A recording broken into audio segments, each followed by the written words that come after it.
Good evening, wrestling fans. Here we are for PA Wrestling's Match of the Week in a big Liberty Division tilt here in the PAC Conference, which will decide the Liberty Division champion. We have the away team, the Springfield Rams, visiting the Owen J. Roberts Wildcats. We're starting to match off at 132 pounds tonight. We have Ricky McCutcheon coming out for the Wildcats here on his senior night. Tonight I'm joined by Joe Faust. Evening. And special guest, Superintendent of Schools here at Owen J. Roberts, Dr. Susan Lloyd. Dr. Lloyd, thanks for joining us tonight. Hi, Joe and Joe. Thanks for having me. All right, we're starting off, like I said, 132 pounds. We have Dirk Nugent coming in for the Rams. Nugent, as always, is a name a lot of wrestling fans are familiar with. His dad Pat Nugent was the head coach of Springford for many years, now principal at Springford High School. Nugent, a junior for the Rams. And we go out of bounds. Our official tonight is Kim Smith.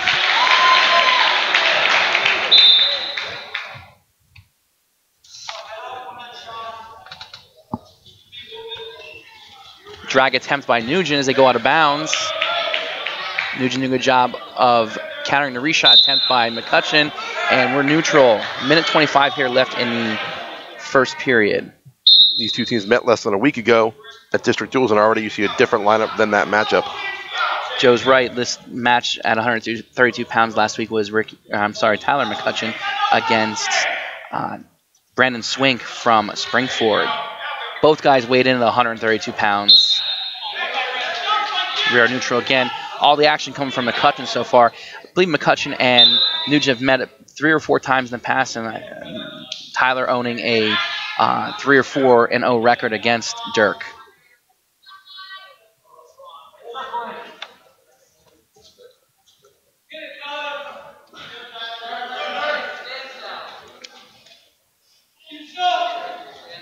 There is another head inside single attempt by McCutcheon.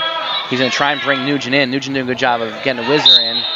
And Smith real quick to call out of bounds. Very consistent so far. Year in, year out, Smith, one of the top officials in District 1. Dr. Lloyd, fun fact. The official's sons he has 2 graduates of Owen J and a third one who's a junior here right now. That is a fun fact. McCutcheon and another shot. Good body whizzer by Nugent on top as we have 15 seconds of running clock left here in the first period. Nugent's done a good job of breaking him down, but cannot get him off the leg. McCutcheon sets him up trying to split the legs, but can't come out, and that's how we'll end the first period. No score.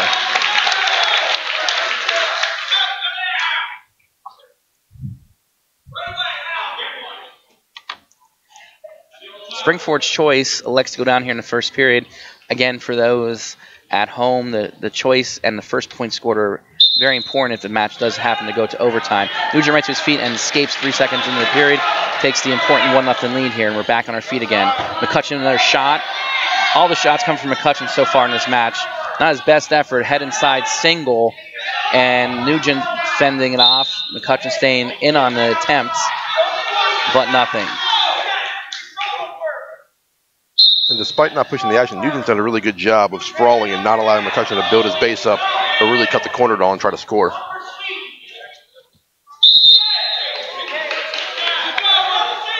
But you're right, Joe. At some point, by forcing the action, McCutcheon will get a stalling call out of this. I was just thinking the same thing. I'm wondering how long Kim Smith will let this go on. I think another move to the edge or a shot by McCutcheon may draw Kim Smith's hand in the air.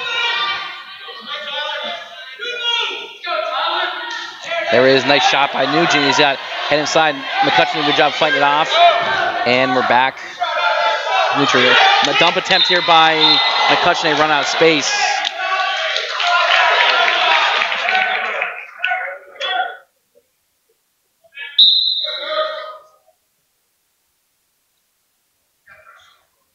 We've now hit the midpoint of the match, and we still have a 1-0 lead here by Nugent.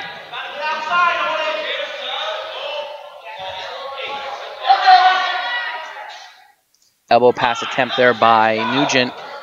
unable to create an angle good enough to shoot. McCutcheon thinks about shooting through the tie, but thinks better and shoots him out again.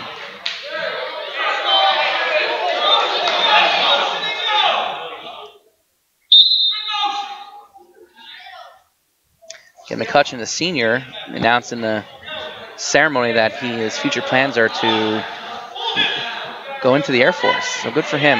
Serving our country. Nice fireman's attempt there. Goes to a dump, and nothing as they go out of bounds. Nugent's right knee touchdown out of bounds. Otherwise, he would have had McCutcheon in a lot of trouble. We've got 27 seconds to go here in the second period on the restart. Nugent a little bit more action on his feet this period, Joe. Yeah, I think he's gotten the idea or the hint from his coaches trying to instruct him that if he keeps backing up, he is getting a bang for stalling. It's not something he wants.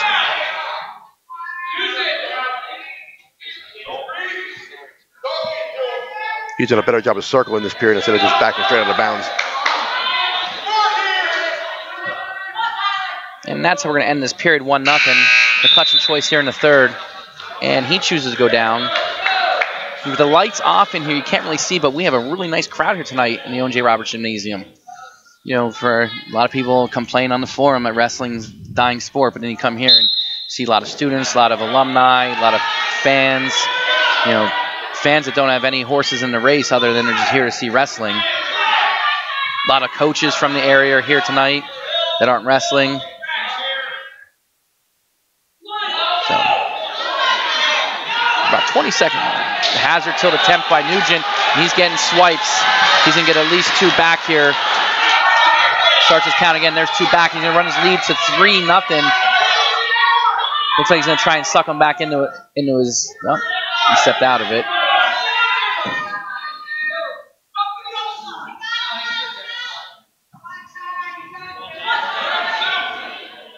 You can see he still has the same hold. That's why Kim Smith has not released the back points yet. And when the hold gets broken, that's when he'll get to it. Now he's got a bar and a half. He's turned that 2-on-1 reinforced into a... There's a 2 back, and it looks like McCutcheon's going to table that. He's got to dig it out. He's got to get some height there. He can slip that. He gets 1 on the escape. It is 3-1 now, and there's a shot out of bounds. 48 seconds to go. Takedown ties the match for McCutcheon.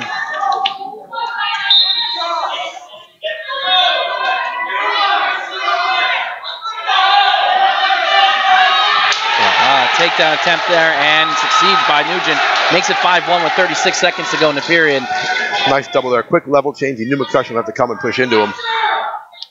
Was able to use that to his advantage. Very, very well wrestled match at this point by Nugent. Great game plan. Still a lot of time left. Anything can happen.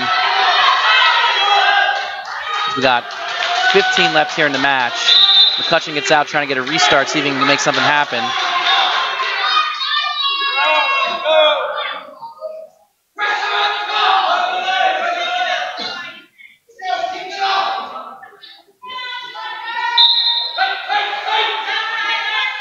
McCutcheon to his feet, 10 to go. He's got to go big now. About 7 seconds to go. 3-point match. Again, take down the bat to his back and. But Nugent has no stalling calls yet, so he doesn't have to be aggressive. He doesn't want to.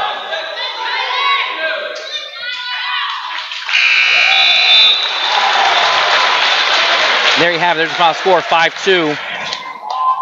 Winner by a score of 5-2. Dirk Nugent has going 138 pounds. We have sophomore Antonio Petrocelli coming out for the Wildcats. Swing and Antonio Petrocelli. This is not Swink coming out.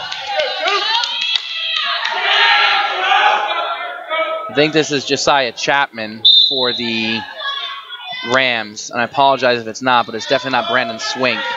Tote right in on the dump and gets 2. He comes right over top looking for his cross-face cradle. Now he's going to bump that hip out. He's going to sit him back.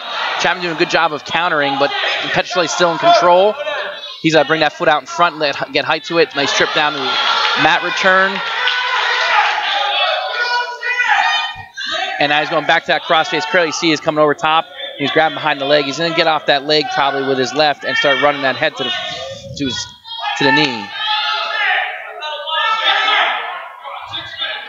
Riding a little cross wrist now. Now he's back to his cradle ride. And we have cross the throat, potentially dangerous is the call.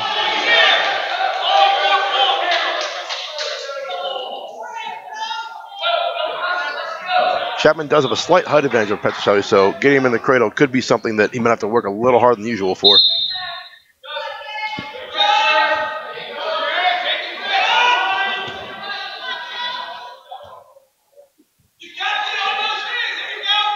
Petrocelli doing a good job getting that forward pressure.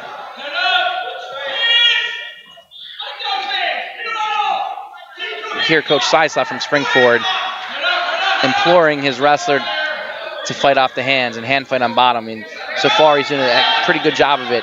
It's keeping Petrocelli from getting that, getting a turn for back.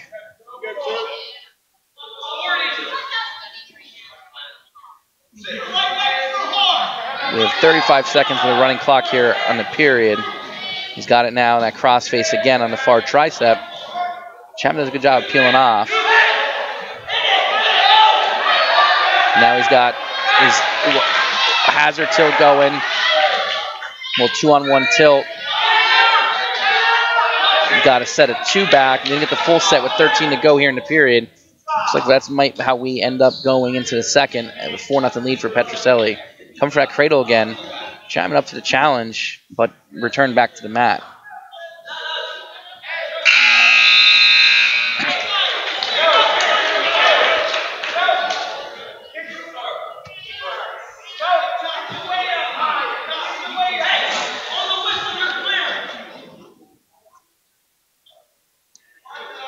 Chapman taking top here for the second period.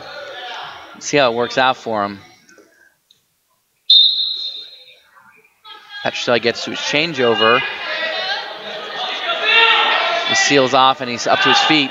Chapman trying to return to the mat. He's got hands locked, but Petrocelli doing a good job fighting off hands and there he's free. Makes it a 5-0 lead. At this point, Petrocelli's got to start looking for bonus points. Against Springford last time, he wrestled Nugent and pinned Nugent after getting decisioned at 132, so he's probably going to look to pour it on here. He's got the match in control. He's got to make sure he doesn't get sloppy in doing it. That's going to be the name of the game of this dual meet, is you need to get bonus when you can and avoid giving it up when you can't.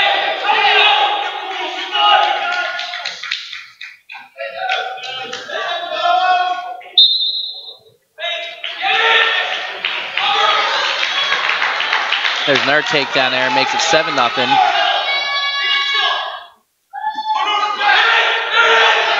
He's got a half in deep. I'm sorry, he was running Blair bar.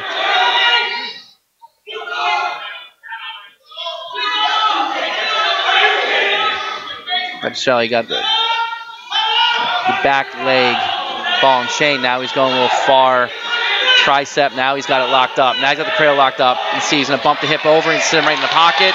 He's got to get that low knee in the side, and he's got Chapman in trouble, and a lot of time left. He's got that cradle pretty tight. Kim Smith all over it, looking count. He's got a full set of back, and we'll see if he's going to be able to get the fall. Now he's going to get belly down, chin and shoulder, and there's your fall. Nice job. Winner by pin, Antonio Petrocelli. Now wrestling 145 pounds. Zach Needles, Cole Meredith. And we have a rematch from last week on Friday, Needles and Meredith. Meredith, a junior, returning state qualifier. Zach Needles, one of these freshmen that, pretty high on from Springford. Joe, we were all too familiar with Mr. Needles. Wrestled, we had a coach against him for 2 years. Can't say that I'm glad to see him gone from the middle school. This match last week was won by tech fall by Cole Meredith, 17-2 at the 5-minute mark. Needle's not a true 45-pounder, and there's in on the shot. Great level change, a way to peek around the side for Cole to get the takedown. They're saying Needle's not a true 145-pounder, and Meredith is bigger guy, and uses that to his advantage here. He got that low leg Turks. We'll see what he's able to do with it. Needle's doing a lot of blocking right now on bottom. He's trying to ball him up now as he gets that right elbow behind the head. He's going to try and use that leg and inch him forward until he can get that near side cradle, or low leg cradle rather, locked up. Now looks like he's going a little three-quarter Nelson. You got Needles in some trouble. Now he lets go and they go out of bounds.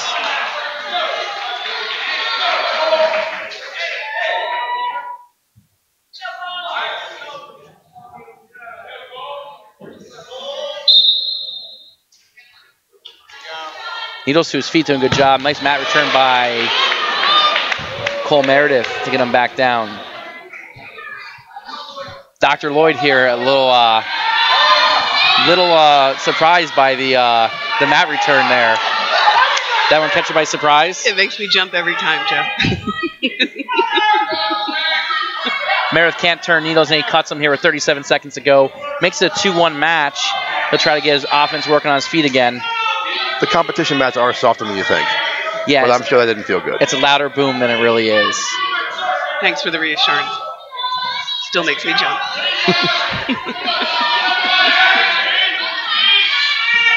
Nice duck through that tie. See if he's able to get him to the mat. And there's a true takedown with 12 seconds to go.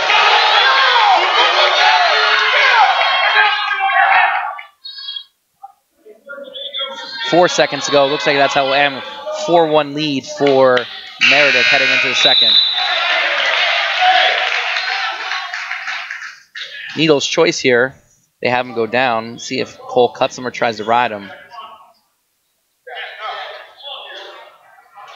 And he does. He puts him right on his feet to start. 4-2 is the lead here as we start second period.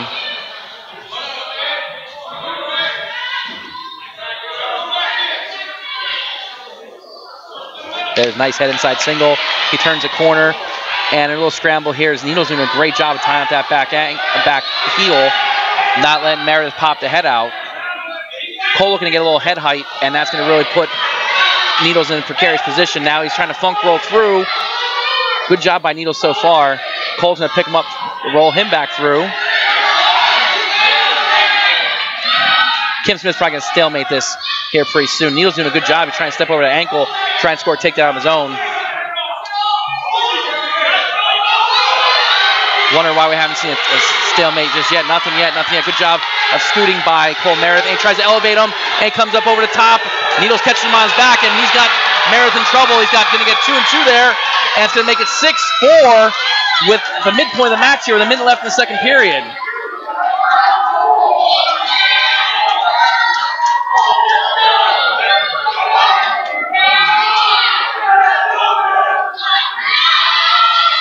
Granby attempt by Meredith, and they go out of bounds. 46 seconds to go.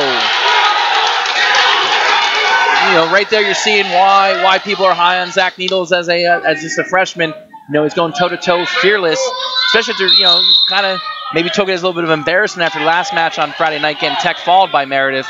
Definitely came with a better game plan for this one. He took advantage of Meredith dropping his hips there on that scramble a little bit, and was able to get height and get over him, which was nice to see. Needles jumps over top, puts a leg in. 40 seconds to go here in the period. Now Needles is high. He's only got one leg in. He's got locked hands on Needles. Free move, as you hear sometimes for... Ooh, that would have been... Wow, that was a quick call on that locking hands. They're about to change position here. 25 to go. It's 6-5 in favor of Zach Needles.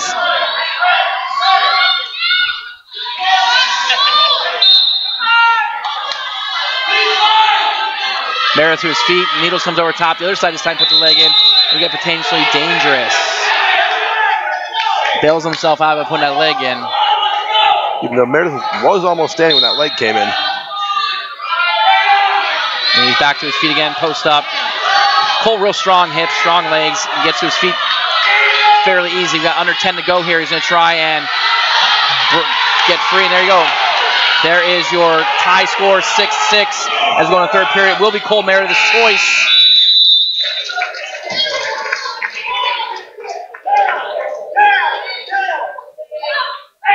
Bench instructing Meredith to take down here in the third. Now I've got the clock set. It is 6-6 Owen J with the 6-3 lead here early. What an interesting match. Needles comes up over top, gets a leg in. He's trying to go power half now from the left side. Meredith posting up again, back down to his knees. I would agree, Dr. Lloyd. From a tech fall last week, when it was 4-1, he was looking for points, and then all of a sudden out of that scramble, it changed the complexion of the match around.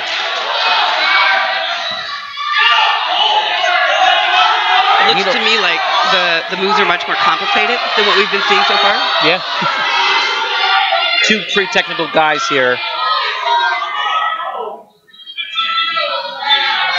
Again, Needles on top, riding tough as we have a minute and 15 left in the match.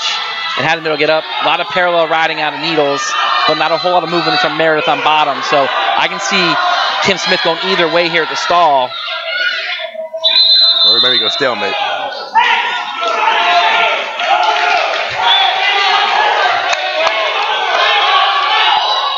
As we go just about a minute left. We've got a minute and 3 left here in the match. Meredith to his feet. Nice mat return there by Needles, doing a good job getting hips in, lifting. Meredith back to his feet, blocking that leg from coming in. Now he jumps on his back and puts the leg in. 52 seconds to go. Needles taking advantage of the fact that he's throwing that leg in after Meredith is standing. Comes around. Good job by Needles baiting him into getting that leg up so he can put it in. Not all the way in it. Now he's got it in. He's got it locked. Now he's getting hot, kind of high. Meredith better watch it, so he's going to go a little hip whip here. 38 to go. Now Needles is real high. He's got Needles in trouble. He's got him in big trouble here. Needles dipping down on the ankle trying to get him out. He's doing a good job of staying tough on top. 28 seconds to go in the match. Again, Needles doing a good job of readjusting and back in safe position. Going back to that power half on the left side. He's got him broken down onto his hip now. Meredith able to belly back down. Both legs are out with 12 seconds to go. See if he's able to come out. Needles going back to the power half. And nothing. Let's see if he's able to come out here out the back door. And no, we have our first overtime match of the night. First overtime match. They're back on their feet here. The freshman able to ride Meredith out the entire third period. Yeah, that's huge. Overtime will be a 1-minute. First takedown wins the match. If no takedown happens, we go to a 2 mandatory 30-second overtime. We'll see how Meredith's conditioning is. They're getting, avoiding those legs and turns the entire third period. Yep. How much do they have left in the tank?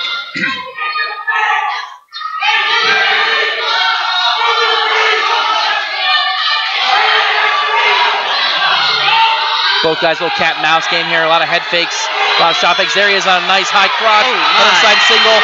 He's got to turn the corner now. Needles doing a good job sending out an ankle. Meredith's going fall. That's a fall. That's a pin. That's a pin. Ooh. Tim Smith on the wrong side. Now it's still a scramble. Got nothing yet. He's got to get his leg free. 19 seconds to go. There's 2 with 12 seconds to go. And there's your winner. And Cole Meredith pumps the crowd up. Wow. What an exciting match. It really was. I'll tell you what, though, I got to give Needles credit, man. He came, he brought it. Great job. Sure did.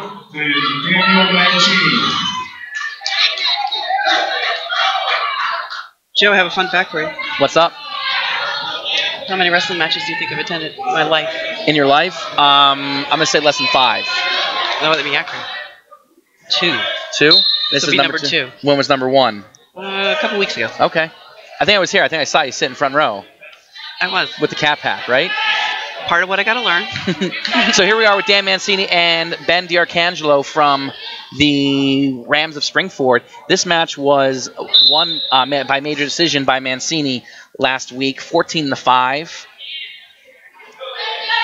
Mancini ranked number 1 in the region in our most recent rankings. D'Arcangelo, I believe, is honorable mention, number 5. There's a nice head inside single. He's going to get his leg underneath and table it. Now he's going to come up, get some leg height with it. And we'll see, he's going to do a nice shot back, trip him down to the mat.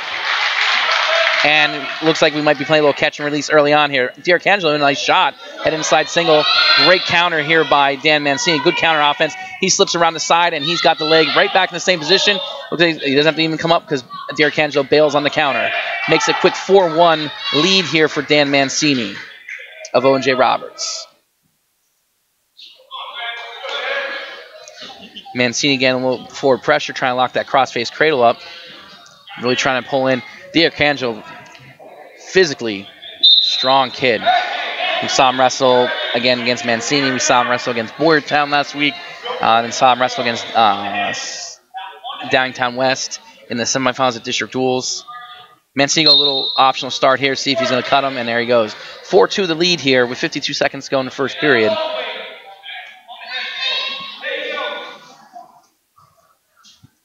Well, Dr. Lloyd, the wrestling team, is one of our more successful winter programs. They were PAC champions last year.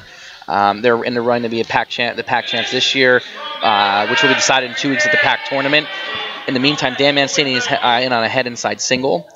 And overall, they're enjoying a great run of success over the last 8 years or so. Dan Mancini's got the near arm trap. He's got the near side cradle locked up. He's got D'Arcangelo in a lot of trouble. He's got to get hits to the other side. D'Arcangelo, again, not an easy guy to pin. He's got that inside right arm trap. You can see it underneath in between his legs there. Mancini trying to get that shoulder exposure. Tim Smith. And that's how we'll end the period. 3. And we got some kind of warning here on the Owen J bench. Tim Smith, as you see right in our line of sight, was looking over the Owen J bench, not even looking for the pin. One of the Owen J assistants was given a bench warning. Next time it'll be a team point. Dr. Lloyd, you didn't see that, okay? I did not see that. I saw an enthusiastic wrestler over there. That's the important thing. That's right. I don't know about you, Joe, but it was a little odd to see Kim Smith look over while an opponent was on his back and give the team warning like that. I don't think I've seen that in a while or ever. And by while, you mean ever. Yeah, I get it. I'm a little curious as well. You know, I didn't look. I was watching the action. I don't know. From what I understand, he was out close to the edge of the mat, questioning the validity of Mr. Smith's call or no call. So maybe that's what we'll leave it at.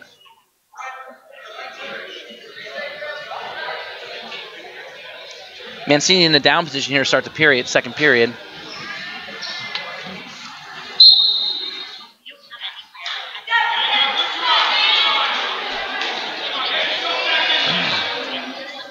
I take that back. They were deducted a team point for that whatever an infraction was. So it is an 8-3 score, which is huge. Huge in a dual meet of this caliber, and to be honest, very unusual for a first infraction. Yes. So a minute and 30 here left in the period. D'Arcangelo still on top. Mancini to his feet. D'Arcangelo drops down the leg. We'll see if he's able to not return him. Mancini, great job of working his counter offense. Mancini's headgear currently is around his ankle. No, sorry, that's D'Arcangelo's headgear.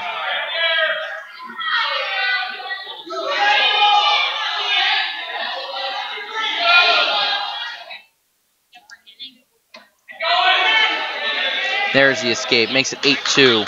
And spin around right behind. 2 more makes it 10-2. He's in major decision criteria right now, but there's still a lot of match to be wrestled. Past the midpoint of the match, 52 seconds, and the clock is running. Mancini has the back leg ball and chains. See what he's going to do with it. He's trying to tie him up in the front here. He's going a little near side cradle. Not working now. He's going to go far side cradle. D'Arcangelo bellies out. But Mancini is going to still try to run with it. He's got posted behind the low part of his leg, trying to run the head to it. Maybe go a little butcher here, corkscrew or whatever you call it. Now he's going low leg Turk, trying to get that lift in.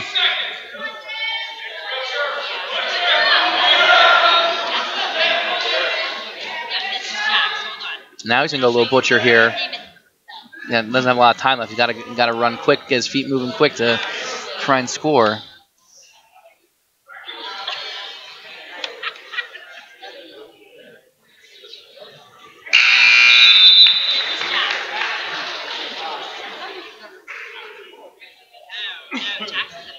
So So a little break in action here. Steve Raffler going to the table. So Dr. Lloyd, Owen J. Roberts graduate, Owen J. Roberts principal, and now you're newly appointed superintendent of schools here at Owen J. Tell us a little bit what it's like to be superintendent of schools that you came through. Well, it's a tremendous honor to have been selected. Typically school districts will hire a sitting superintendent. They don't typically hire from within their ranks, and so I'm just very honored that the school board recognized the work that I did at North Coventry and the efforts of the teachers and what we were able to accomplish together there, and then to select me to be the superintendent. So it's exciting because now I get to work with over 5,000 students and 600 teachers. Get to be in 7 different schools in just one school. So it's very exciting. It's a lot to learn, though. Yeah, you had a few good teachers there at North Coventry. 1 or 2. Yeah. So I'm not sure if the stop in action is still here. Maybe we have some blood time. I know there was probably some discussion about the penalty point. But and the, now that superintendent schools, like what is your opinion or your philosophy on how athletics is part of the development and growth of our students or our student athletes per se here within the district? Well, Joe, I've always believed that active children or active students are healthy students, and we believe at Owen J. Roberts that we educate the whole child. And so that doesn't mean that we just educate them academically. We educate them socially, emotionally, and physically.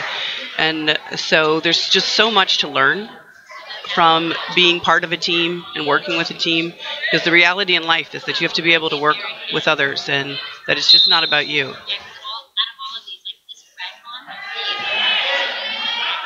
You're contributing to something, something bigger than yourself. Yeah. So here we're at the start of the third period finally. 12-2 is your score. Dan Mancini in the bottom position. He's looking to get out here, and there he is. He escapes with 1:39 left in the match, and he'll probably look to add to this 13-point lead. Said last time it was 14-5 was the lead, or the final score. He'll probably look to better that and just try and make up for maybe that team point that they lost. Nice job, redirection ankle pick there by Dan Mancini. And there it is, 15-2. Now 15-3. 2 more takedowns, and he will get the tech fall.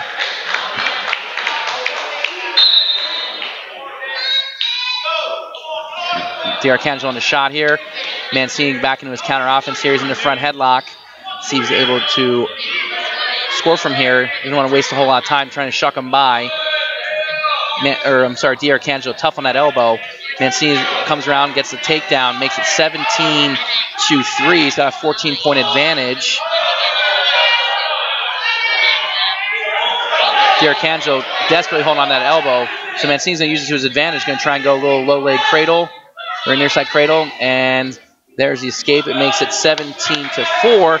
One more takedown here in the last 38 seconds, and it will be a tech fall 19-4 for Dan Mancini. So he's got a lot of time. They're stalling on D'Arcangelo. Mancini in on the single. He's coming over top. We're going to go near side cradle here. He's got it locked up. He's got the 2.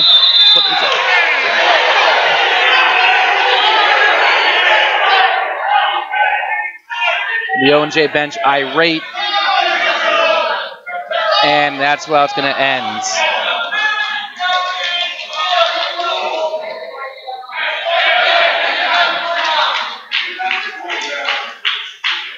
Makes it 13-3 here. Still no early goings into 4 matches. As we come to 160 pounds. 60-pound weight class.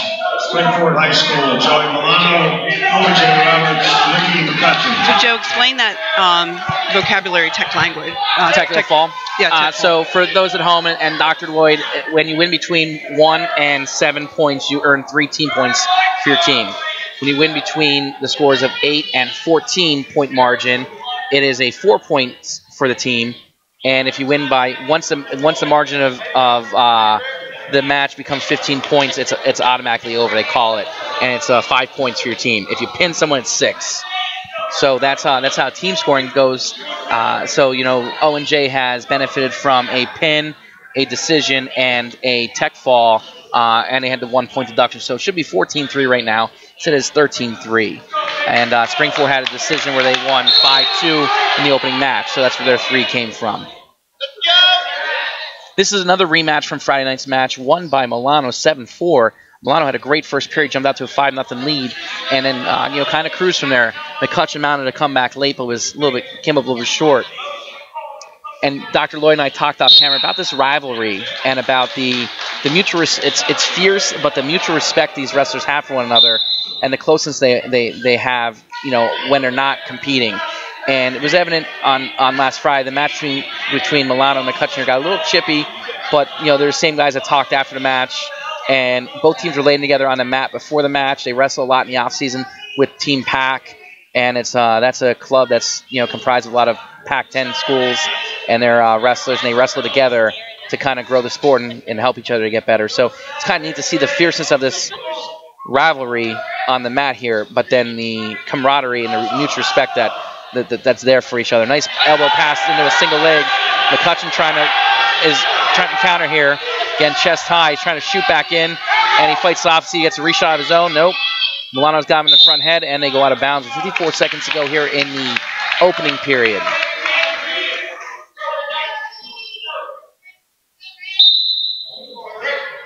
Yet another freshman in Springford's lineup, Joe. And again, I'm going to say this often, a kid that I'm not sorry to see leave the middle school ranks. Nice elbow pass again. He gets in the double leg. McCutcheon do a good job of countering. He's got now switch off to single. They're going out of bounds. And there's a takedown edge of the mat by Milano. Takes a 2-0 lead here with 31 seconds to go. Joe, I think that what you were talking about earlier with the rivalry and the respect, I have to really give a lot of credit to our wrestling coach, Coach DeRaffalo, and the culture that he's created on this team. Just very, very respectful young men. Joe and I are fortunate enough to be part of that culture that they create, and privileged to be part of the middle school staff. And again, seeing them work day in and day out, you're right. Like the stuff that the experiences they provide for the team beyond wrestling are endless. It's about the whole person. It's not just about developing good wrestlers. So it's pretty neat. It's a trickle-down effect, too, right down into the youth program. And you saw that last week with the alumni night with dozens of alumni coming back from anywhere from the 70s, 60s, all the way up to recent graduates coming back to support this program. That was an impressive night. But those are the skills that you take into life.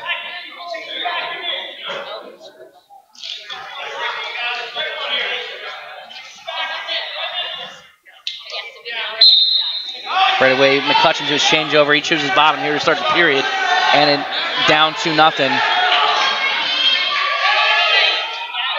Milano going right back to his tilt. He's at that reinforced bar tilt, and this is just mirroring where he got a set of back last week on Friday night's match. He's got that cross wrist tilt going.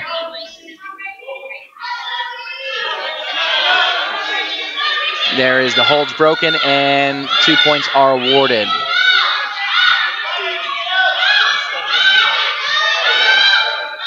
And they go out of bounds with a minute 24 left in the period. 4-0 lead for Milano.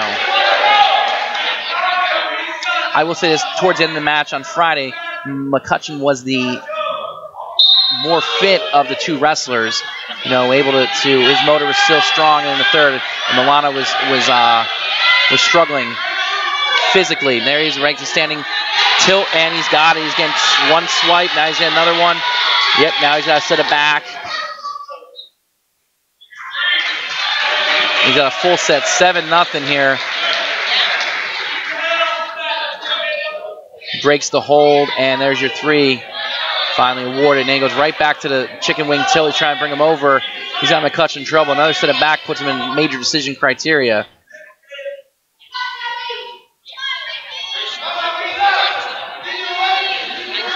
He's got cinched up again. We'll see if he goes with it.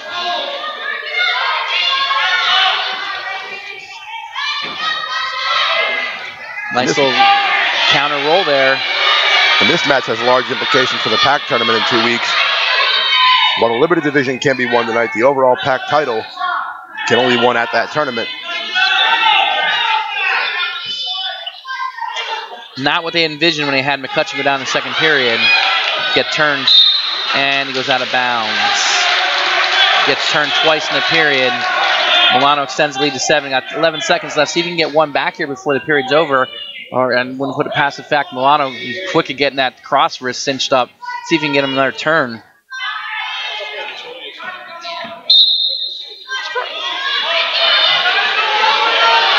Now he's got in his changer, see he's able to seal off and back pressure up. He's up to 1 foot. He's back down. He's back up to 1 foot 2 seconds ago. And Milano's watching the clock, wisely holds on. He's going to the third period here. He's cruising with a 7-1 lead and chooses down to start the period.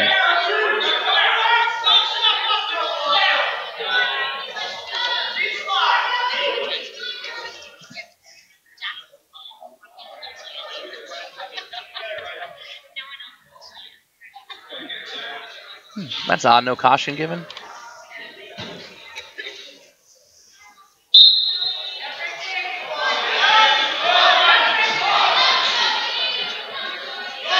Milano to his feet. Come up underneath, trying to lock hands. Milano fighting hands there, and they go out of bounds. 40-minute 46 left.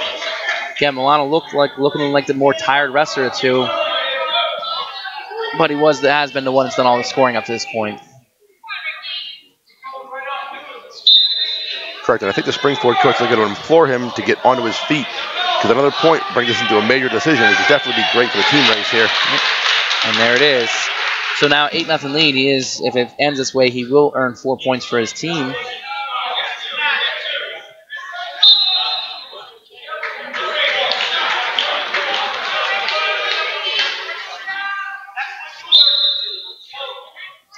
Little Russian tie here, trying to work off that, see if he gets a shot out of it. McCutcheon on a nice shot now. He's got low on that ankle. He's got a table. We'll see if he comes up with it.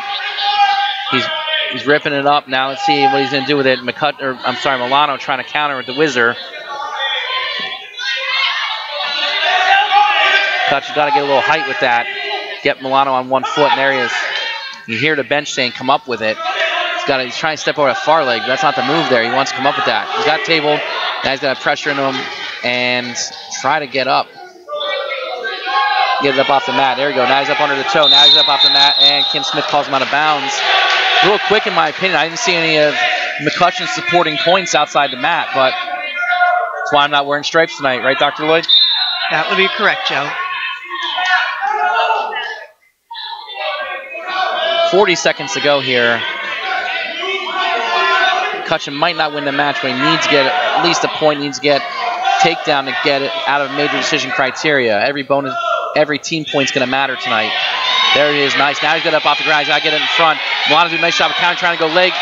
Great re-attack by Milano, and there's a takedown, make it 10-0. With 18 seconds to go, we've got McCutcheon in a lot of trouble as far as the major decision goes. To his feet. It is 10-1. 9 seconds to go. McCutcheon's got to get a takedown. Milano be on just circling and all defense. Nice low single attempt. See him come up with it. He's coming up. 3 seconds to go. And super impressed with Milano as a freshman. Brings our score to 13-7 as we go into 170 pounds. Got another senior in this lineup, Jason Zollers. Winner at 160-pound weight class. Wow. Now wrestling at 170-pound weight class. Michael Bradwell and Jason Zollers. They're going to forfeit the Zollers. On his senior night, no less. Oh, I hate seeing that. that's so disappointing. Yep. Wrestling at 182-pound weight class. Chase Smith, Nick Hagan. I mean, throw somebody out there. I just hate to see that. There is a motion, I don't know if it's going to gain any legs, that a forfeit will be worth 8 points instead of 6 to deter people from doing that. I vote for that motion. We got Matt Carchesi coming out for the Owen J. Roberts Wildcats. And Michael Gradwell for the Rams.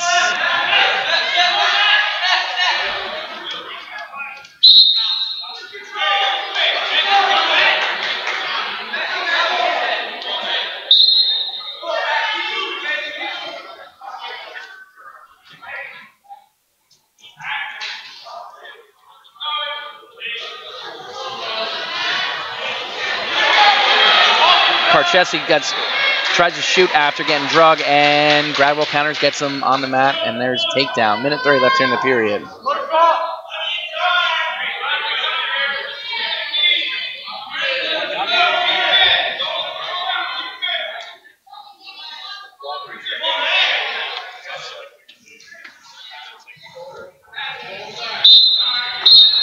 Going out of bounds here. Minute 12 left in the period.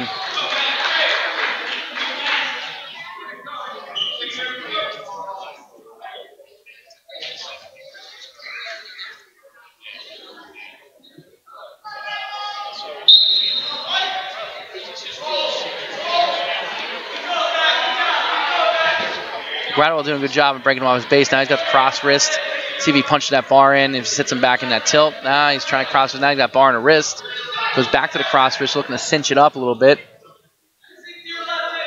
Going hazard tilt, and he's got swipes. He's got 2, and that's all he's going to get. He's going to get 2 back. See if he breaks that hold, he'll get the points on the board.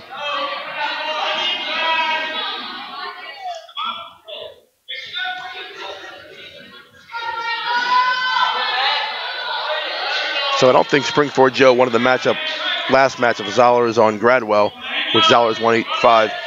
Springford might not have confidence in the rest of the league to defeat Zollers, so that's why they made that move. Yep, they made a move to win. This is probably, and there's Gradwell at the bar. That's pretty tight, and there's the fall. And it's now 19-13 in favor of the Wildcats. Looks like it'll go Dempsey and Smith. You know, Tim Sliceoff and his staff made the move to create some matchups in their favor. And it's going to be Chase Smith.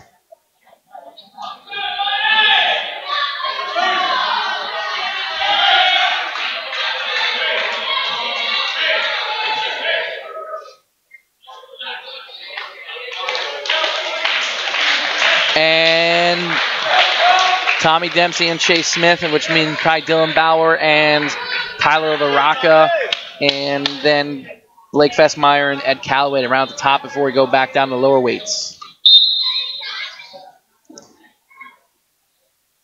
Dempsey just a sophomore, Smith a junior. Dempsey on the shot has Smith into the front headlock, cannot score.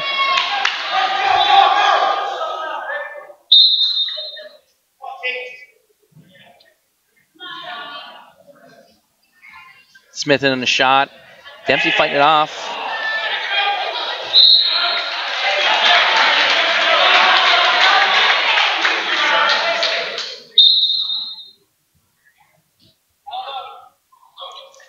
No score here yet with minute 33 left in the first period.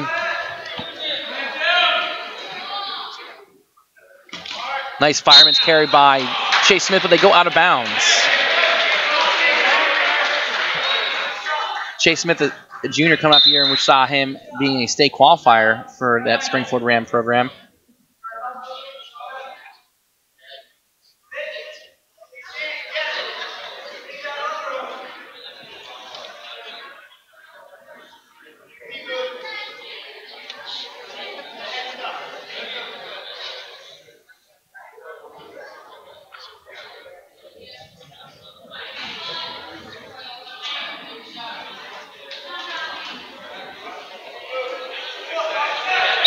Nice ankle pick there by Dempsey. Smith doing a good job of countering to go out of bounds. 52 seconds to go. Both guys with some quality chances here in the period, ending with,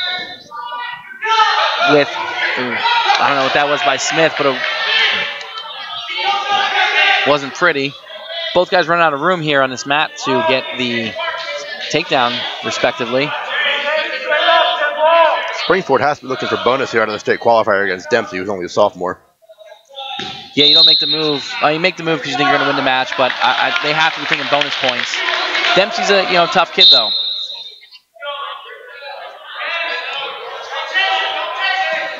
There he's on the Smith on the shot. Dempsey doing a good job keeping that bay, stopping the reshot attempt. 22 seconds to go here in the period. See if Dempsey gets a two-way reshot. There it is. He's down, but Smith doing a good job countering. Has him in the front headlock right now. Trying to score 10 to go. Smith trying to drag him in. Dempsey tight on that elbow. Both guys doing a good job. We get a stalemate with 2 seconds to go. Smith with a nice low single off restarts. Dempsey's got to be weary of that. Joe, how come they weren't considered out of bounds? He called a stalemate there. You have to have. So if. Because one player was out. Yes, one was out, but the supporting points of Dempsey, the Owen J wrestler were not out of bounds. So that they can still wrestle to out of bounds. It comes down to supporting points and where they lie. Now, if Dempsey's knee had been on the line, they would have been out of bounds. But both his knees were in.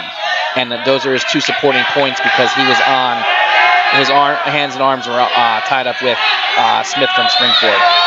So they can wrestle into that area. So there's it's actually new this season. Before, that would have been out of bounds. These are new rules they've adopted this year, similar to how college wrestles. So it enables you to get more action so that kids can't, I don't want to use the term run, but get out of bounds more often. Smith, great bear hug out of bounds. But as you can see right there, Smith's left knee touchdown out of bounds, and that's what caused the call to be out of bounds. Dempsey will slow to get up.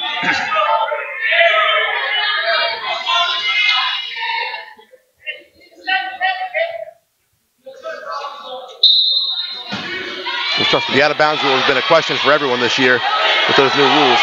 Dempsey doing a good job fighting here. Smith in on that single. He's got that leg height. He's got Dempsey in trouble right now if he keeps that leg. And Dempsey's got to get forward a little bit. And there he is. 3-0 to score here at the midpoint of the match.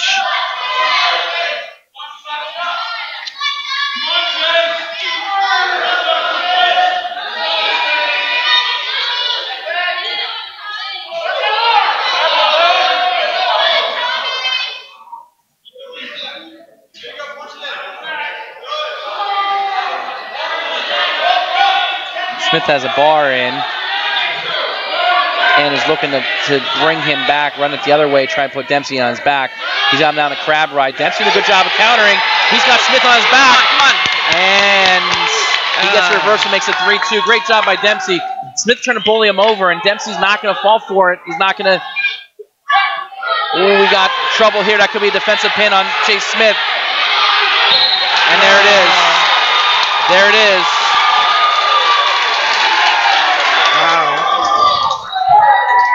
Cruel turn of events there for Tommy Dempsey, and that ties the score at 19 as we go into 220 pounds. While wrestling 220-pound class, Tony LaRocca, Dylan Howard.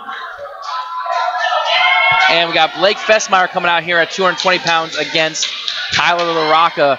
Fessmeyer, another one of the seniors here on this Owen J. Roberts team. Senior first-year wrestler. They pulled him off the football team. Great kid. Comes out and battles every day in practice. LaRocca, I believe, ranked 5th in our latest rankings here in District 1.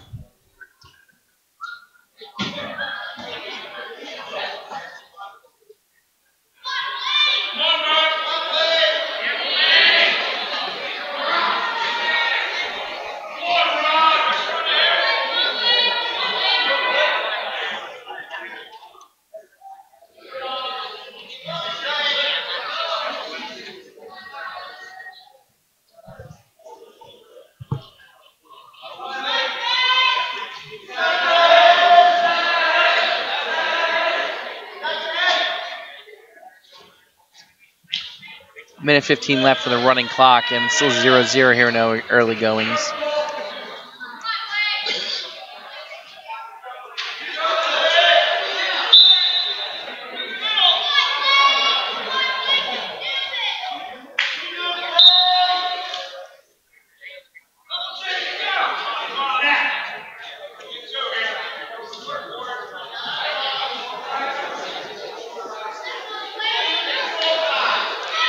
LaRocca getting the shot. Fessmeyer doing a good job of countering so far.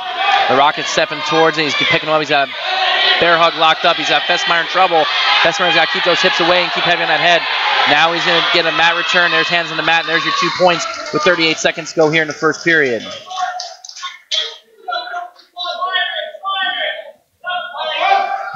Fessmeyer was smart there. He got in that position, realized it was not somewhere he wanted to be, and bailed out.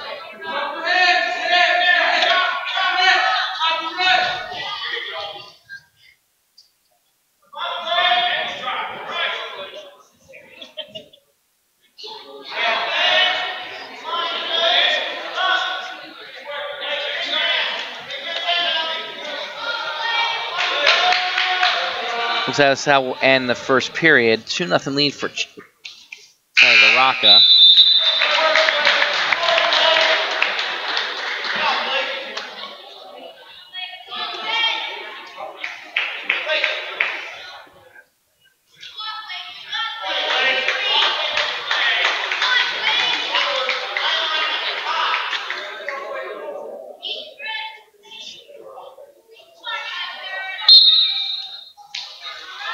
LaRocca to his feet, quick turn.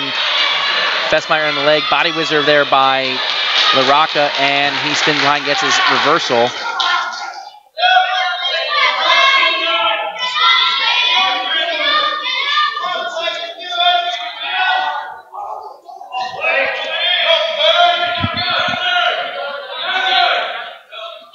LaRocca has the cross wrist. He's trying to reach him behind, go a little pump handle, a pump handle tilt. He's going now, he's going right under, yep. Tries to go through, but Fessmeyer able to get hips back down the mat. He's in his base right now, see if he's able to work up from there.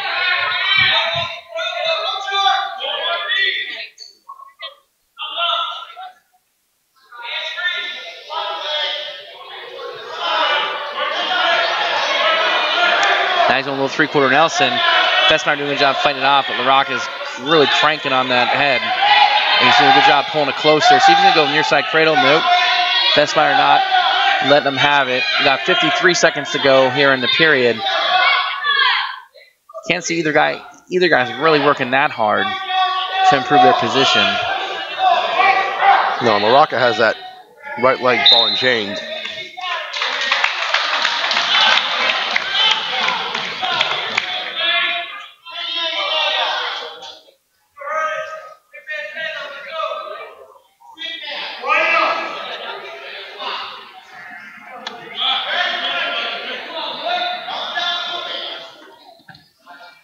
.41 seconds go here in the second period. 4-0 lead for Tyler LaRocca. In last Friday's match, LaRocca pinned Preston Mickle-Savage. I'm sorry, pinned Blake Fessmeyer at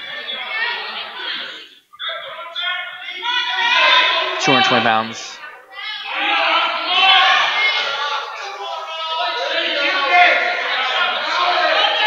Now he's out to the side. He's got a half. He's not far enough out to the side. Fessmeyer doing a good job of countering. Now he's coming far side with the other half, and he's going to try and run him over. And he's got Fessmeyer got one swipe. He's got two separate ones. There's ones. He's doing a good job of countering with under 2 seconds to go. Good job by Fessmeyer, almost for LaRocca, working hard on top there at the end. He'd worked that hard the whole period, and he might have gotten a turn. Garafalo instructing Fessmeyer take neutral here for the third period. 4-0 lead. Hats off to a kid like Fessmeyer coming out as a senior, and here he is thrusting the match like this, in a tie match that's going to decide their division. A nice high crotch by LaRocca. Catch that cross wrist on the way down, and he might get swipes again. He's got Fessmeyer in some trouble. He's going to keep using that. He's going to keep dragging him across. Fessmeyer doing a good job of his heisting down. Now he's going far side. He's going to get the butcher going. Fessmeyer's got to roll hips a little bit. Now he's got him in trouble. This is not good for Fessmeyer.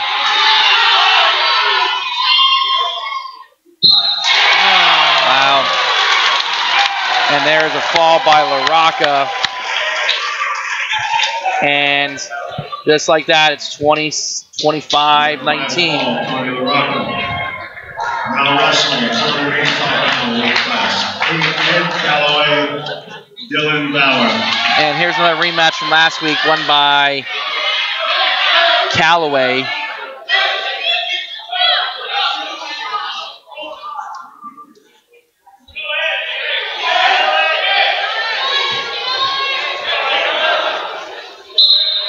can see Bauer with one of those interesting newer approved headgears and face guards.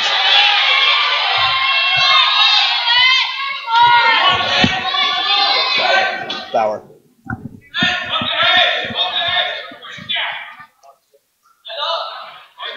Joe, why the change in the headgear? A lot of the guys have the very big black looking one with his 2 eyes and the mouth hole, and a lot of the kids felt that it moved around too much, so they approved one that kind of looks like a girl's field hockey or field lacrosse mask. Gives the kids a little better vision, a little bit, be able to breathe. They can stay tighter to the face. And it's more for kids who have issues with noses breaking or bleeding.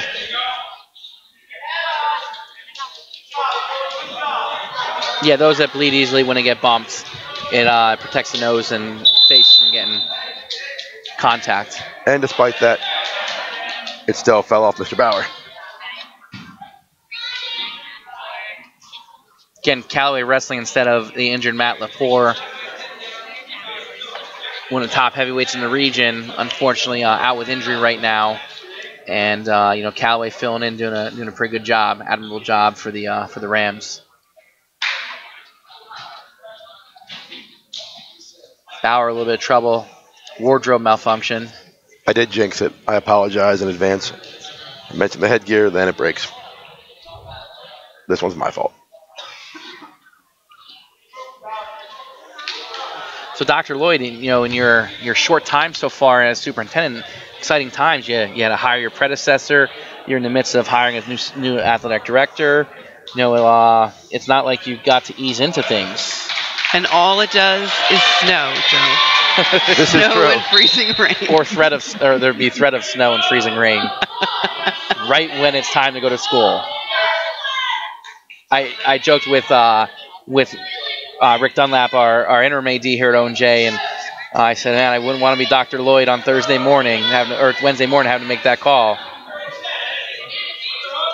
Monday morning was the tough call with all the students wanting to have a 2-hour delay because of the Eagles' big win. Oh, that too. That was a lot of pressure. Kids were really lobbying hard for a delay on that day. Mother Nature came through, and I was able to call 2-hour delay. It was appreciated by all, I am sure. Thank you, Joe.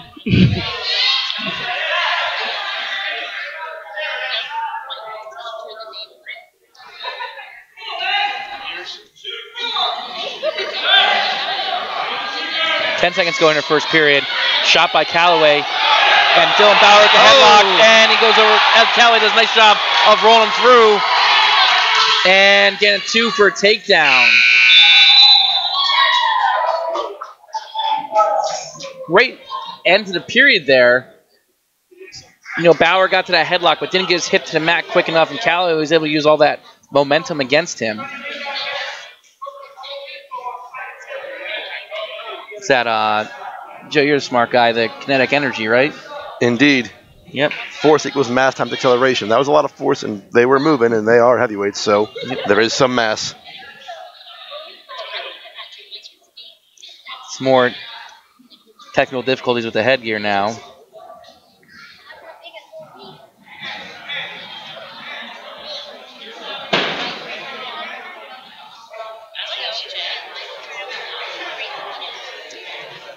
I believe Bauer chose neutral here for the start of the second period. So far, Bauer's approach to this match is way different than against Callaway on Friday night.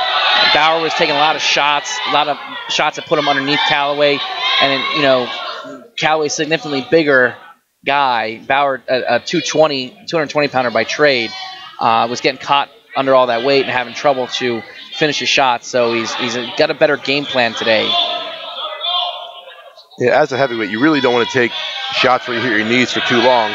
It's not a good idea to have all that weight forcing down on top of you. It really tires you out. Double stall call here by Ken Smith.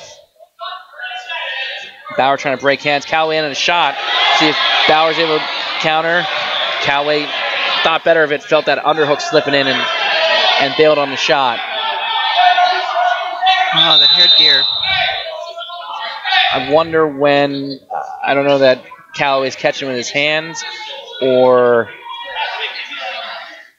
It's just broken. Looks like we're getting another one. Backup headgear.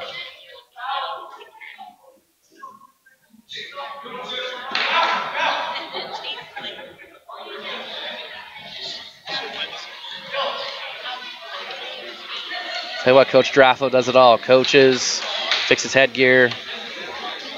He's a jack of all trades. He is that. And we are happy to have him. This does give an advantage to the heavyweights, who they do tire out in matches sometimes, but given the amount of breaks we have, we should see some momentum and some movement out of these guys. It's not like they've been going full out for the full 6 minutes. They've had a couple stoppages.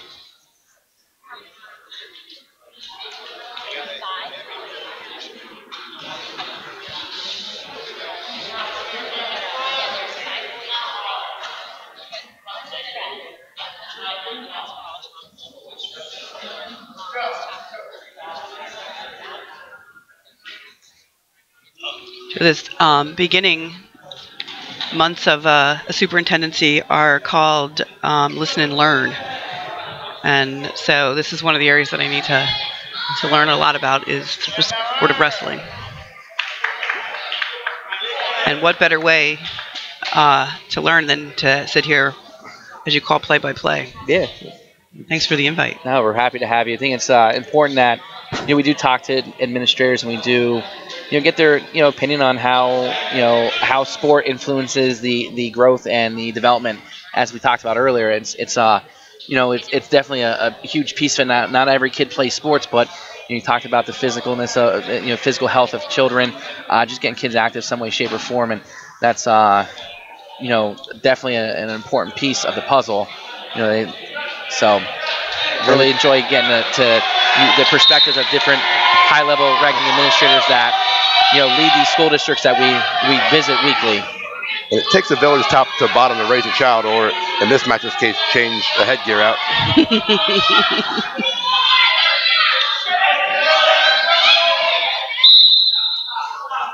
And I'm not going to lie, Dr. Lloyd, the opportunity to bring my boss on and ask you questions was something that I couldn't pass up. Oh, Joe, you're such a schmoozer. You knew I wouldn't be able to say no. Well, you did at first. If it wasn't for that snow, we would have had the opportunity to have you on. Yeah, I did think you were stalking me today. Wow. When you saw my original appointment canceled. Dr. Marchini sent the email, so I jumped at the opportunity. 24 seconds to go here with 2-0 is the score still. Both men have a stalling warning. We have the headgear on and functional. See if we have any fireworks, and there it comes off again. I jinxed it. Jeez.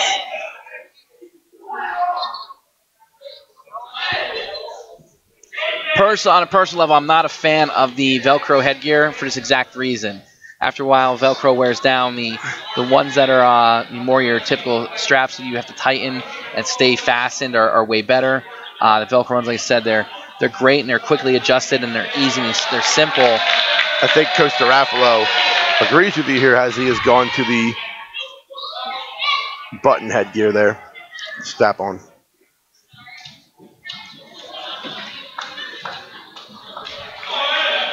All right, here we go. 15.1 seconds to go here in the period. Still 2-1. I think maybe unintentionally, Callaway's hands might be getting caught in it as he's trying to duck out of that tie. I think that's part of the problem, why it's coming off. You see, Beller's constantly having to adjust it. Must be very distracting. Yeah. Callaway takes down here to start the third period. It is still 2-0. Anybody's match here. And like I said, this is a match that went, I believe, 6 the other way for Springford last time. Good block by Bauer there. Yep. Sit out and turn in by Callaway. Another sit out and change over. See if he's able to do anything with it. Clock's not running here. And I would say we probably had about 25 seconds go by. Someone's got to stop it here. Callaway in on the shot. Nothing yet, and there is 2. So it makes it 5-0 is the lead here. someone's going to have to go to the table. One thing that is a positive about this is you can tell how focused Kim Smith is on the match. He's not worried about the clock. He's not worried about outside factors. He's not worried about what people are yelling. He's focused on the action. That's a good sign. He's locked in on what's happening. So credit to him. I don't. It's a good thing and both a bad. I'd have to imagine probably about 25 to 30 seconds elapsed off the clock in that time. Mike at the table here agreeing. A lot of bounds. Sizlov already going to the table. Yep, they're letting the clock continue to run here, as you can see. They're running some time off of it.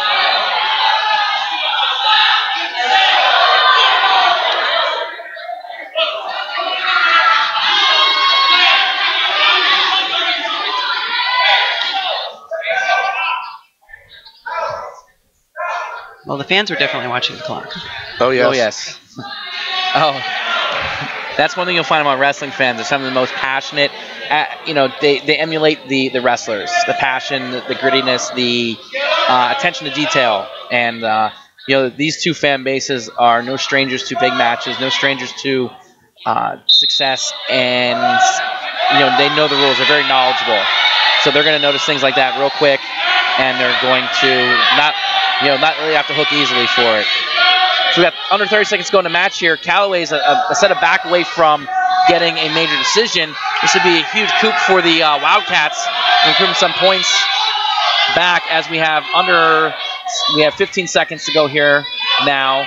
Callaway trying to work. I don't know if Kim Smith, there it is. I was going to say not going to let him lay there. So there's a second stall warning, which results in a point to make it 6-0 with 4 seconds to go here.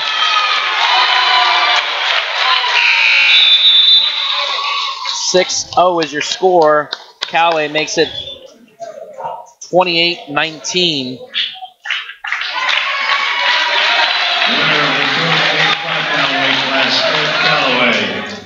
Now wrestling in the 106-pound weight class, Shane Reynolds and Josh Jackson. This match, another rematch from Friday night. Shane Reynolds won by tech fall over Josh Jackson, 15-0, 4 minutes and 35 seconds. We'll see if he is able to do that again, get points on the board for more points on the board for the for the Rams.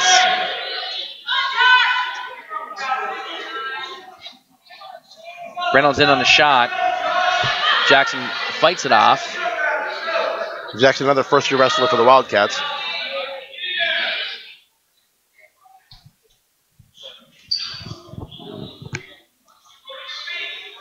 And he's only a sophomore.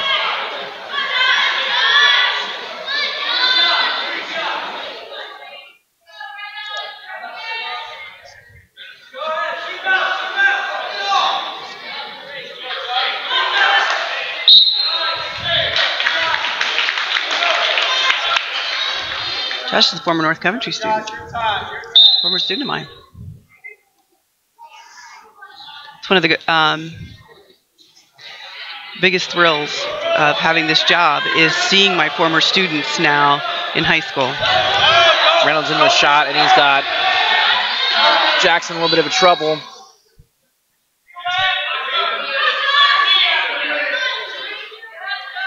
Now he's coming around front. He's got the crossface cradle rolled up, locked up, and he rolls him through.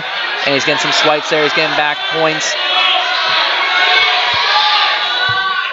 He's got Jackson in trouble. Jackson doing a good job of coming out. Or K-Knob staying on his back for that matter.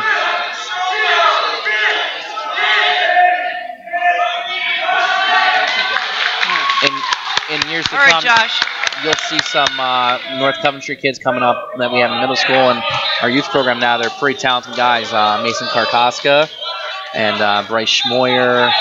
Nathan Rickards is in the pipeline. Some guys that'll be wrestling in his light sometime soon that we're real excited about.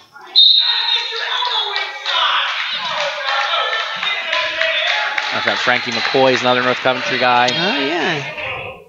I love to hear that. Because you always wonder,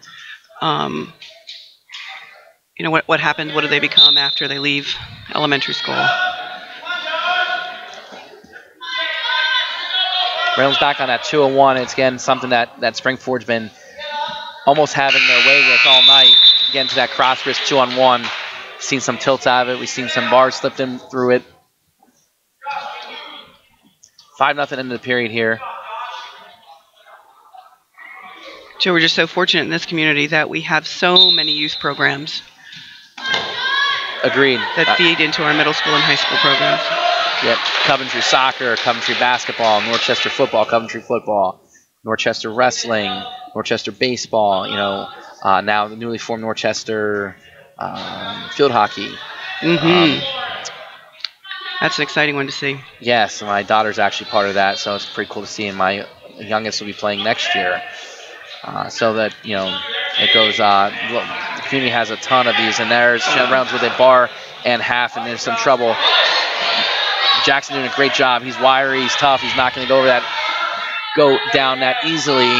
Reynolds is a really tough kid. We talked about his physicality at 106 pounds. It's hard to match for a lot of kids. They never go out of bounds. You're going 2 back to make it 9-0. That's one thing. As you drive by Owen J's campus, any time of the year, you see things outside all day and night, all kinds of activities we run on the turf. And not just here on the main campus. That's all of our campuses.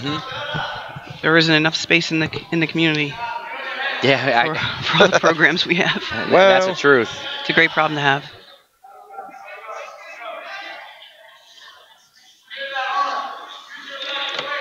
Under a minute to go here in the second period. 9-0 is the lead. Shane Reynolds has it. Got going a little pump handle again, like we saw earlier out of some of the Springford wrestlers. He's got that cross wrist between the legs. Now he's trying to sit through the same tilt.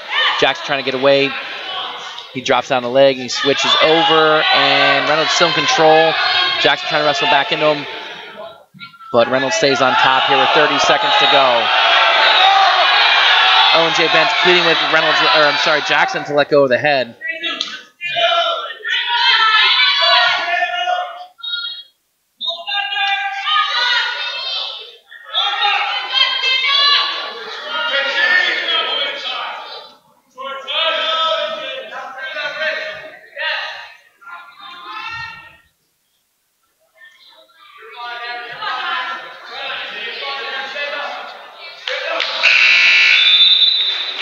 So, Dr. Lloyd, if you had a family come to you and ask you what makes Owen J great and why they should send their kids here, what are a few things that you could tell them about the district that, you know, would be great selling points? What makes Owen J so special? Well, first and foremost, Joe, I think it's the community in general. I think this is my third school district, and this is a very close-knit community. You know, your child knows they're a Wildcat from the moment they enter kindergarten. Here, you see it in all of our schools. The school spirit. We are a little bit on the rural side, and so our schools are the hub of our community and activities.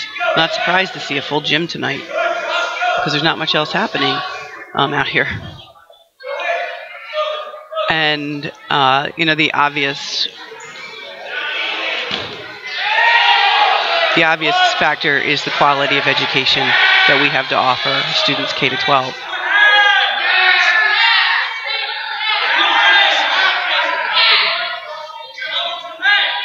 One of the things that I think makes us unique is that our focus on community service. And you see that at all levels in our school district. That's really unusual. Not all school districts have a focus on serving each other.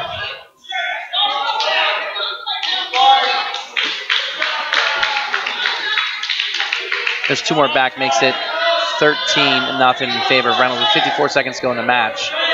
Saw Kim Smith there a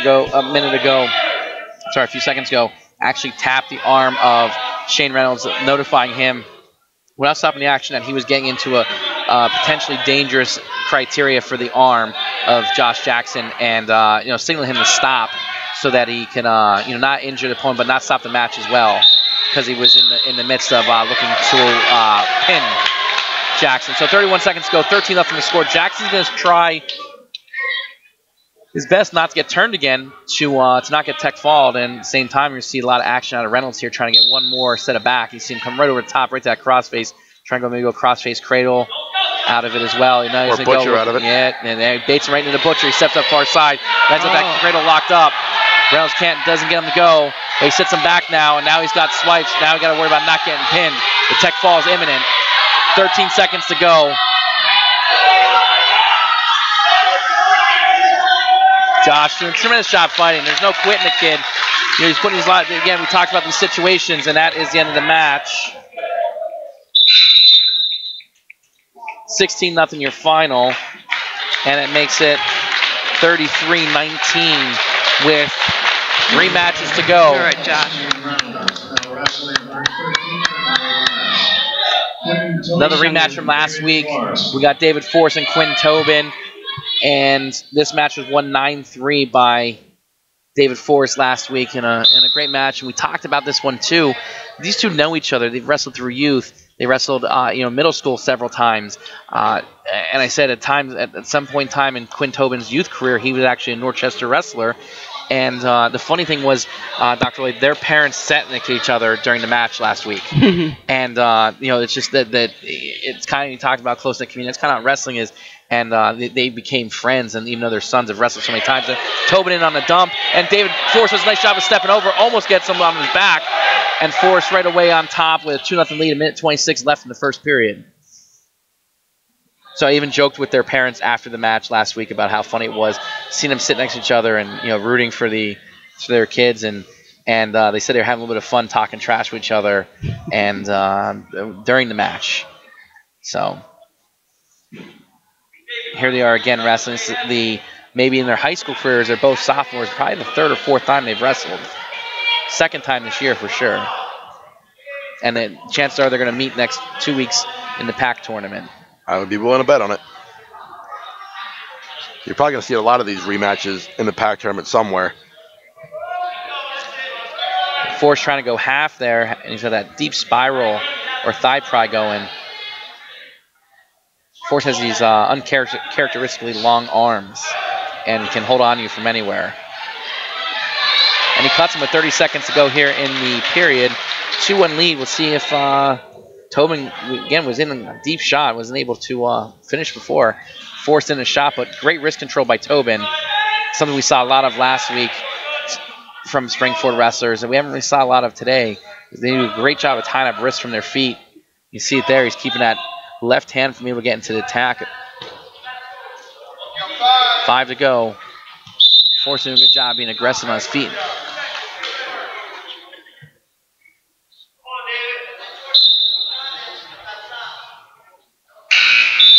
That's how we'll end. It is David Force's choice. He defers.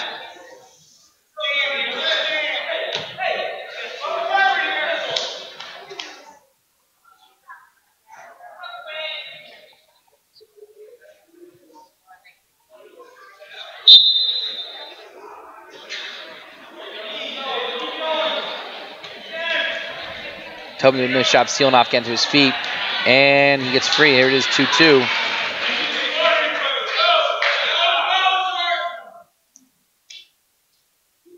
Tomorrow, approximately 2 p.m., Springford will be leaving. There's David forcing a double leg takedown. See if he's able to finish it.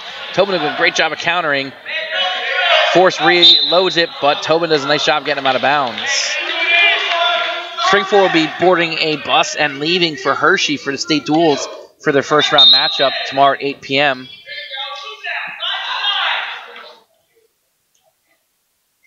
No rest for the weary. No. The way the schedule plays out, they wrestled. It was roles reversed last year. They wrestled on the Wednesday. There's David Force doing a nice job on that counter shot. Owen J wrestled Springford and beat them, and then they left actually that night after the match because of a pending snowstorm next morning. They got themselves to Hershey a day early so that they didn't get snowed in here and unable to make it. But just the way, like I said, that the league schedule doesn't necessarily always jive with what the state has planned. Springford just finished 2nd in the district duels, losing to Council Rock South in the final. From the big weekend where they knocked off Owen J and Downingtown West in back-to-back matches on Friday night. Doing a nice job. Tim Slislav's team and his staff, enjoying a real nice season this year. 34 seconds go here in the second period. 4-2 lead for David Force. And Quinn Tobin was much better game plan today. You know, he lost 9-3 last time, was turned, and you know, doing a good job of staying off his back thus far. 20 seconds to go here in the period. And, you know, he did get a stalling warning, and there's an escape at 4-3 for not doing a whole lot on bottom when Forrest took him down. But for all that, he's, you know, on the back of 3 escapes, he's a point away from being the lead. And that's how we'll end here. Forrest choice here in the third. He elects to go bottom.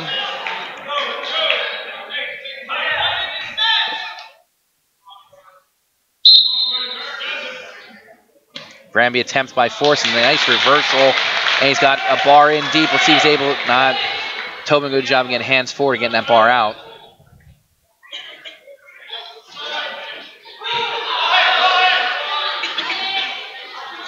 Forrest going to cut him.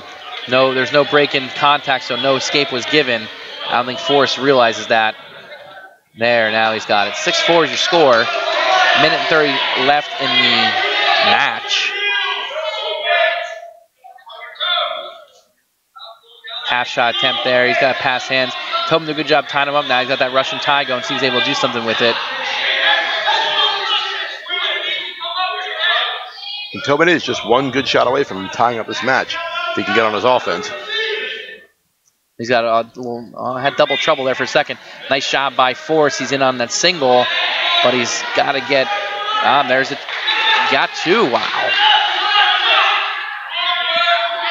Gave 2. He signaled 2 green, but there it is. There's the takedown, tie the match. Oh, it's anybody's game match.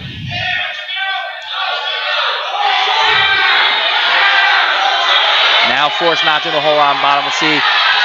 He's going far side claw. He's got that wrist tied up now. He's got the hand free. Now he's got tied back up against that cross wrist. He's able to do some of these at that near leg ball and chains. 32 seconds to go here in the match. Forrest not doing a whole lot. Kim Smith's not going to let him lay here with his head on the mat. We'll see if he gives and bangs him for stalling. Tobin got that arm back hooked. Again, he's got it pulled through between the legs. 15 to go here in the match. Looks like we might be going to overtime.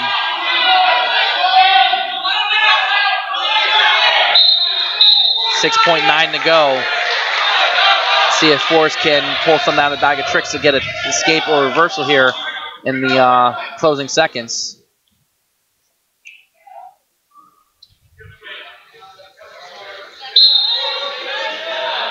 There it is, the Granby roll again. And then there's one escape at the buzzer. David Forrest with the 6-5, 7-6 win. That's why you wrestle all the way to the end, folks. That constant motion on bottom. Tobin was fine after Forrest's initial move, second move, but he kept chain wrestling, and that paid off dividends. Brandon Meredith, Jacob Dunleavy. Wow. We have Jacob Dunleavy here for the Owen J. Roberts Wildcats and Brandon Meredith. Brandon Meredith, as we talked about, all of his accomplishments, 2-time state qualifier. He was at 4th place as a sophomore. Did not medal last year as a junior. Already committed to go to Penn State. He's going to wrestle for the #1 team in the country next year. Projects to be a 125-pounder in college. Nice reshot attempts here by Brandon Meredith. And there's 2 takedown. You think about it, Joe. The weight class he's going into at the district and regional level, you have a lot of guys with high podium aspirations. You have a returning state champion, Doug Zaff, Meredith. Meredith won lost in the season to Doug Zaff last week in Friday's semifinal. Great match wrestled by both guys. Zaff with the late takedown to win 3-1. So I'm willing to bet we see them again, most likely in the regional final, probably somewhere at states as well. And in that mix at 120 pounds, you also have Shane Hansen Ashworth from Rock South, and when he's on, he's real tough to beat. I don't know if he's in the same talk or discussion as as Meredith and Zaff, but his he's going to be in contention for a possible spot on the podium. There's that reinforced bar tilt that we saw Springford run a lot of time getting 2 back. Dr. Lloyd, if the name Zaff sounds familiar, this Doug Zaff, returning state champ from Downingtown West, his mom is a math teacher here in the high school. Stepmom is a math teacher here in the high school. Oh, I bet she's here tonight. I don't know. I think Downtown West has a match. You're probably watching them. So there's snap down and 2 takedown for the senior Brandon Merritt. And he cuts him. He's going to try and get one more takedown here before the end of the period. 6-2 is your score, and he's in on deep on a double leg takedown and steps over. Dunleavy bails and is now 8-2 with 15 to go. We'll see if he works to get a turn here before the period's over. He's got that arm across the back. See if he punches a bar in or if he tries to go claw tilt. There it is. The trapped arm claw tilt. 3 seconds to go. And gets a full set at the end there. Makes it 11-2.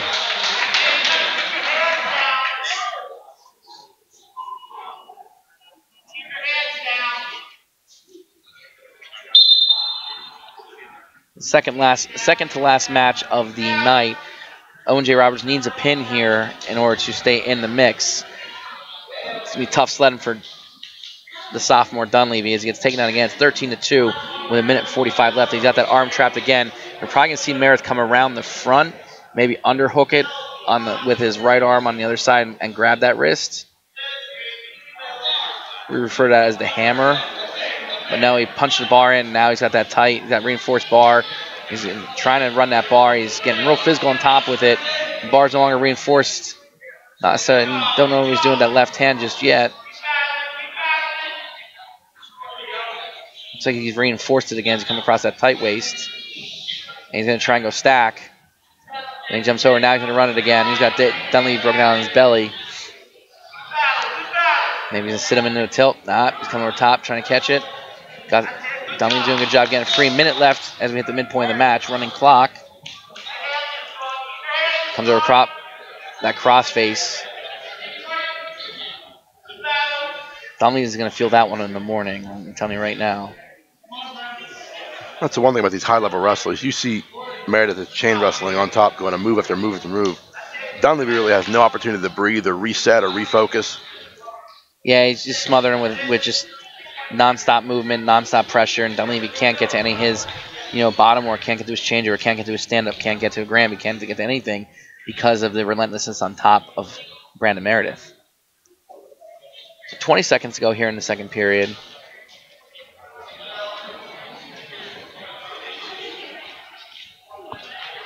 Dunleavy's doing a little bit of better job countering, but again, he's countering, and that's all he's doing. 5 seconds to go. A little leg cradle here by, I thought we were going to see a leg cradle.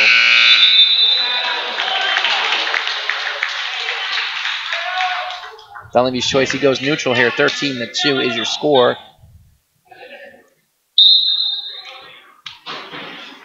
Nice ankle pick.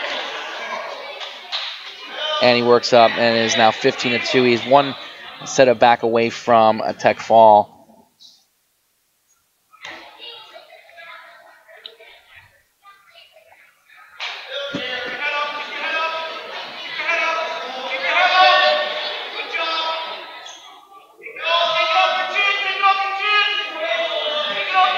Meredith going a little back trip mix, cement mixer. He's got Dunleavy in trouble.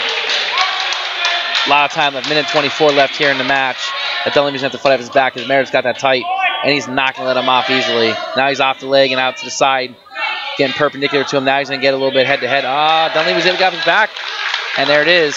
18-2 is your final score. And makes it 38-22 and locks the win in for the Rams. As we come into one of our better matches of the night last week, sophomore Connor Quinn against freshman Jack McGill. This was a 2-1 match, very exciting match last week. Excited to see it here. I was hoping that this match would come down to deciding it, but Springford came out, took care of business. They're wrestling at a real high level now, Joe. They really are. I mean, I think they're peaking right at the time for the end of the PAC tournament and their postseason at States. You see, they don't give up a lot in positions. They fight through all their positions. Great low single there by Quinn. He's in on it. Again, McGill doing a great job bringing that heel to his butt, so he can't put that foot down and drive with it. He's got head inside now. He's got both legs covered, and there's the 2 takedown by Kim Smith, and he's up on top. So this was how the match started last week, with Quinn coming out the early takedown, and that's all he needed to win the match, 2-1. But we'll see how the match unfolds here this time. I have to say the Springford wrestlers have a much better game plan today in these close matches up to this point. We'll see if that holds true this one too.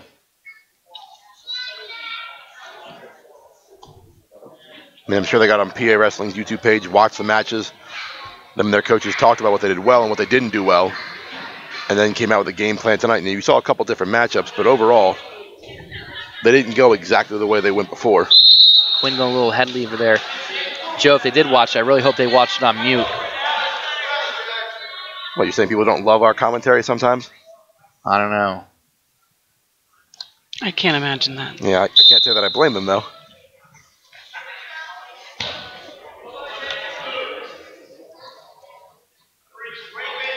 So Connor wrestling tough on top here. McGill to his feet. Minute left in the period. Trying to reach inside. Crotch lift him up. McGill doing a great job. Great job getting him down to the mat.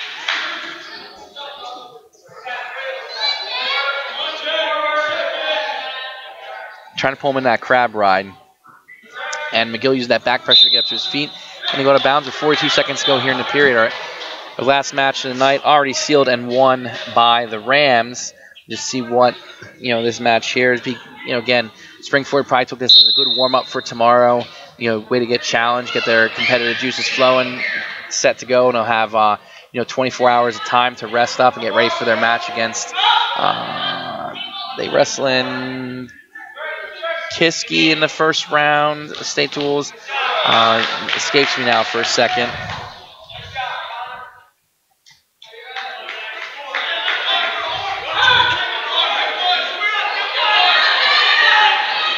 We're here driving in again. McGill's doing a good job of trapping that arm. Just the one with 10 seconds left on the match. Yeah, I'm sorry. Cedar Cliff is who they have in the first round at 8 p.m.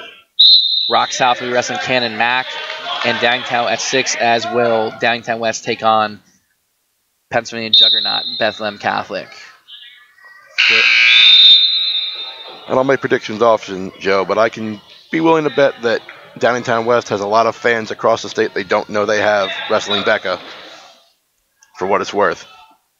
I would agree with that. McGill goes down here in the period. Quinner comes right up over top, puts a leg in, gets a far arm back hooked.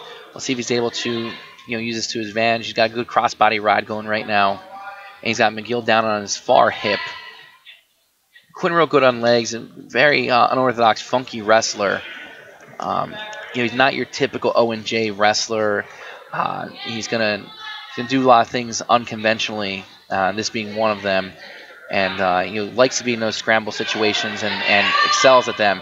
See how long Kim Smith lets him stand here and not take him back to the mat. It's just surprising because Quinn's leg is in. Yep. There's potentially dangerous.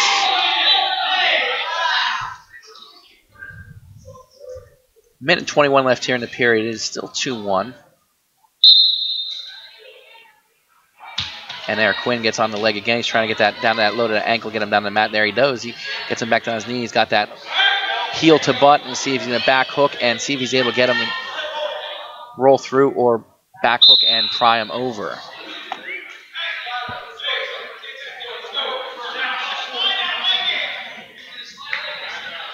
Minute and 6 left. So far, this is kind of emulating the match we saw on Friday, where I believe only in the second period McGill rode Quinn out, and I think Quinn rode McGill out in the second and the third. Could be wrong, though. It's happened once or twice. Now he's having a front headlock. See if he's able to score from there. Cross the throat. Kim Smith all over it.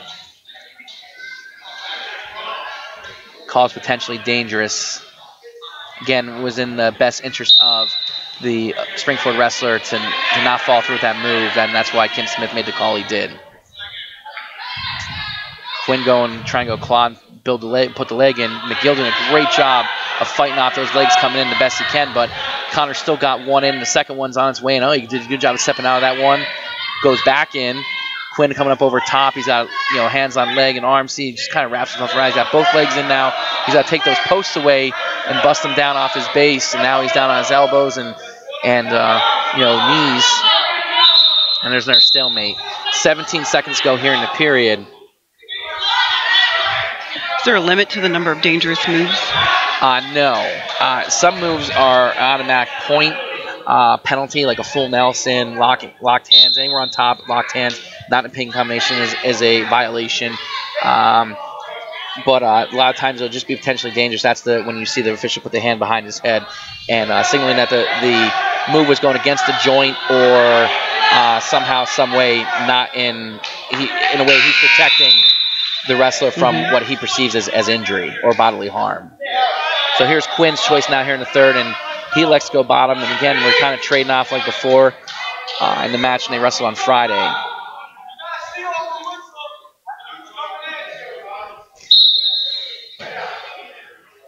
McGill right into forward, getting forward pressure.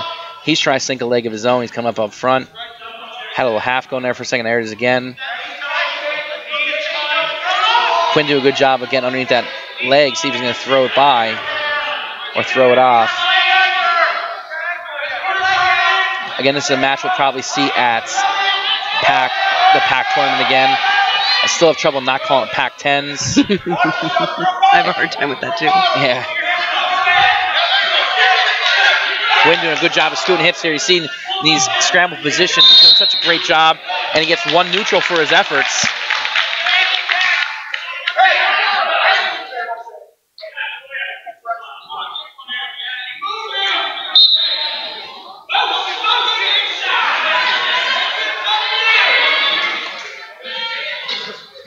Quinn's going to watch that backing up, but I know he's baiting him into stepping into one of these shots. He's real good with that low single.